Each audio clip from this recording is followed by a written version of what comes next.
Hello there, Ben Bowers, the Spirit Specialist, and I'm here today to talk to you about the new special release from the Spirit of Yorkshire DIstillery. It is Filey Bay Double Oak, batch number 1. So the special releases tend to be slightly different to their core range. So the flagship is their core bottling, ex-Bourbon cask maturation, and then they do a few finishes from that flagship just to take it in slightly different directions. The special releases have tended to be more sherry maturation, kind of evidencing what they can do with sherry casks as opposed to bourbon. This is slightly different, and the reason it's double oak is because there are 2 types of casks involved, neither of which are sherry. But before I tell you what it tastes like, let me give you a bit of background information about the distillery itself, and then also the makeup of the casks that are involved in making this bottling.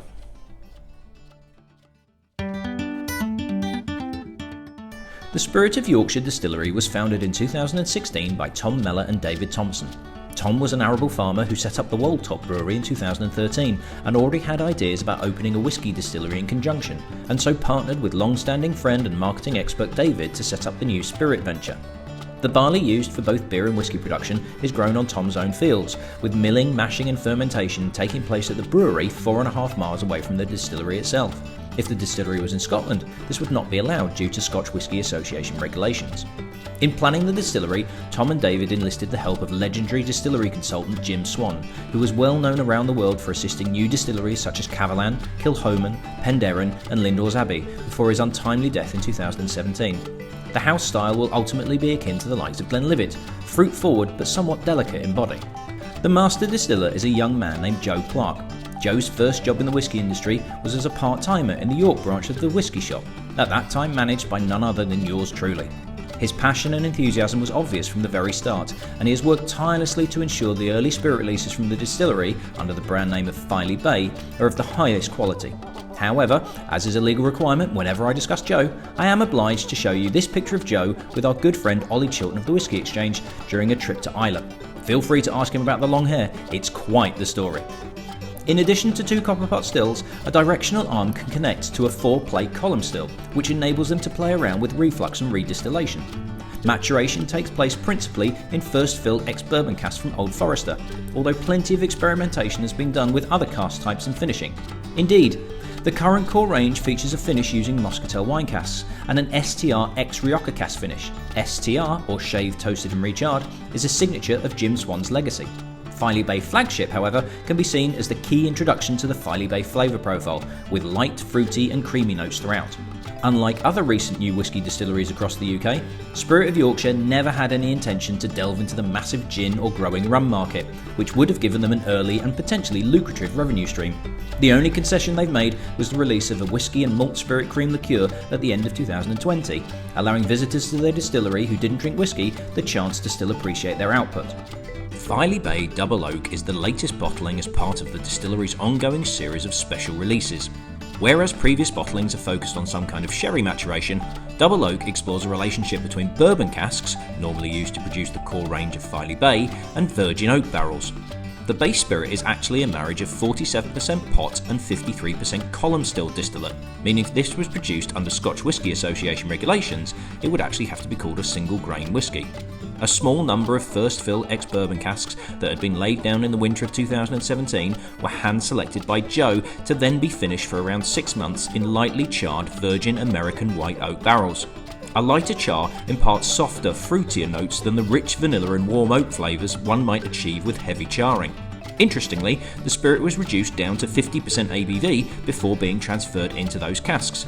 With no chill filtration taking place and no colour being added, Double Oak batch number 1 has been released at 46% ABV with a limited number of only 2,000 bottles available worldwide.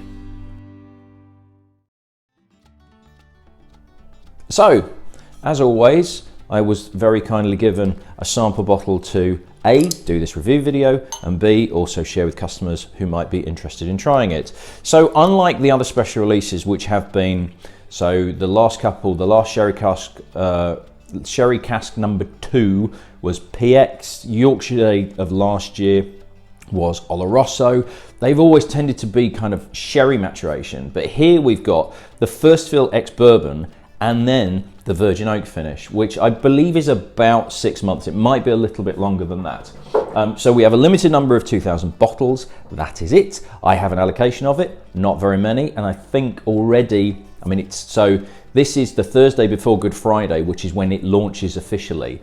But some of my customers have already expressed an interest. So unless I can get some more from the distillery, I don't have many left. Maybe one or two of the small allocation that I've got already. Price point, you're looking at $69.99.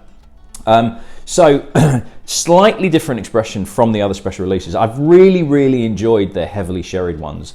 The PX wasn't quite as sweet as I thought it was going to be, but the Yorkshire Day last year is an absolute sherry bomb stunner. And this is going to go down a completely different track. Bottled at 46% as well. So let's go straight into the nose. Now, straight away you get that lovely citrus lemon cream feel that I always associate kind of as a house style of the core range of Filey Bay. There is like a light lemon cream all the way through, and that's there, but it feels warmer. There's a real kind of like shortbread biscuit note on there, and there's some more warmer fruits coming through as well. I'm getting like a tropical fruit note. There's touches of mango and pineapple on there. And then there's a really nice soft spiciness right in the background. It's very soft. It's kind of like not a sweet cinnamon, but not dry cinnamon either. There is a sort of cinnamony note in there that's slightly sweet, but I'm not talking cinnamon buns sort of feel. With that tropical fruit note, with that creaminess, it's a really inviting nose, but it's still quite warm. There is a depth to the nose on there as well. Loving what's going on in there. Lots and lots of things coming up. I'm now starting to get just a hint of cracked black pepper, but it's very subtle. It's very much in the background, but it's just kind of appearing and making things slightly interesting. On the palate then.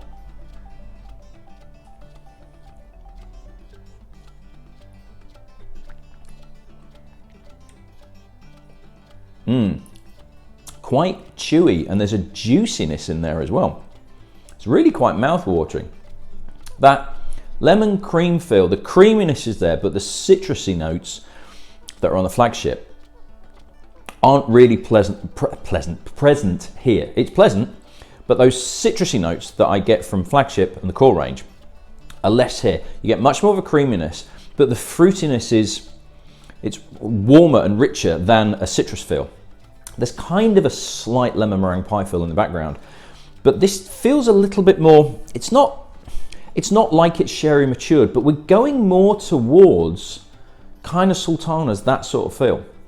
It actually reminds me of, there's a cake that Kipling's do, which is called Country House, which is technically a fruit cake, but it's a very light cake that's kind of studded quite sparsely with tends to be sultanas. So you get a fruitiness in there. You get like a nice kind of vanilla cake feel to it with bits of fruit and sultanas as opposed to raisins. So it's technically a fruit cake, but it's a very light fruit cake. Very light and moorish, and you could almost imagine like a little bit of lemon peel kind of mixed in with the batter before it's been cooked. Because it has that slight edge of so when you cook a cake and you get the browned edge, which it's not that it's burnt, but it gives you a bit of a darker note of vanilla and light cake and fruitiness as well. And it's almost like there's a touch of brown sugar sprinkled on the top that's very slightly caramelized. It's a very Moorish whiskey indeed. It's got a lot going for it. I do like that little touch of spice that's on the finish there as well. It's soft. It's very much a soft, again, kind of soft, slightly sweet spices, like nutmeg, like cinnamon, but not sweet. Again, not cinnamon buns, but it's not dry spices. There's not really chili or pepper or anything like that going on in it. It is a sweet whiskey, but it's a lightly sweet whiskey. It's a gently, delicately sweet whiskey that means that it's got more going on with it. There's actually kind of allowing that complexity to go on. So rather than it being a sweet sherry bomb, and I think that is very much the element of the virgin oak that they've used, that's interestingly lightly charred as opposed to heavily charred. So it's giving you more fruity notes rather than it being that kind of what you would associate with virgin oak, which is much more vanilla, much more kind of like butterscotch toffee. There is those notes, but they're lighter. You know, this isn't like a butterscotch angel delight, but there is a touch of butterscotch in there. There is a touch of vanilla, but it's not particularly overpowering. I think this is really, really good. Again, keep knocking it out of the park.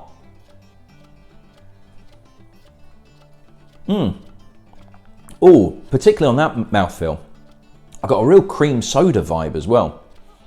Bit more spiciness coming through on that. Lovely kind of like salted caramel notes. That spiciness again, it's kind of turned into salted caramel. But I really kind of got cream soda that then evolved into salted caramel, kind of with a touch of chocolate. What I love about this is, again, it takes the Filey Bay range in a different direction. Because when I'd first heard it was ex-Bourbon and virgin oak, it was a little bit like, is this going to be a bit close to the flagship? And actually what this does is it almost sits in between of the flagship and the finish, and the finishes and the core range is that light, creamy, biscuity. They've got their special releases, the Yorkshire Day, the Sherry Cask Reserves, which are big, beefy sherry bombs, full of fruit, really rich, really intense. And this sits magnificently in the middle, where it's got more warmth, more depth, more complexity, more body to it. It feels weightier than the flagship, and it starts to move into a little bit closer to where the finishes are going. And probably, I think the closest of the finishes that I'd go for might, probably the Muscatel, maybe. But again, it's different enough until, but it's not as intense, it's not as fruity as those sherry cask finishes. It kind of shows that, again, they can yet again take Filey Bay in a different direction, get loads of complexity, loads of flavour going on with it, but actually it's not similar to any of the others to go, well, why did they bother? Because it tastes just like the Muscatel, it tastes just like the STR. It's another one that kind of, you can separate this flavour profile that they've produced to the others that they are producing. It's fantastic, it's absolutely brilliant. And yet again, somebody is trying to ring me while I'm doing this video. How very, very rude. It's excellent, it's absolutely fantastic. I don't know how he keeps doing it, but I'm glad that they are, because it's just excellent yet again. So, highly recommended, as it tends to be with all of the Filey Bay range. So you get the tin with it as well, which they've started doing with their special releases, which is nice because they didn't do that originally, and it was like, well, you're asking a premium price because it's a limited edition, but you're not putting a tin with it, so okay. But we have 2,000 bottles of this. That is it, that's all there is. Like I say, $69.99. I have, at the time of recording, a couple of bottles left, and it just depends on whether they have any more available that I potentially can get some more back in. So if you are wanting a bottle, jump on the website, www.spiritspecialist.com. If it's showing as out of stock, which is possible, then drop me a line and I'll see if I can get some more stock in, or I might already have some more stock on the way if I've already got a backlog of people that are wanting to get some in. So drop me a line if you can't buy it. Oh, trying to ring again. And I will try and sort you out with a bottle. Right, that's me done, because I obviously have somebody that's trying desperately to get hold of me. I shall see you in the next video. Cheers.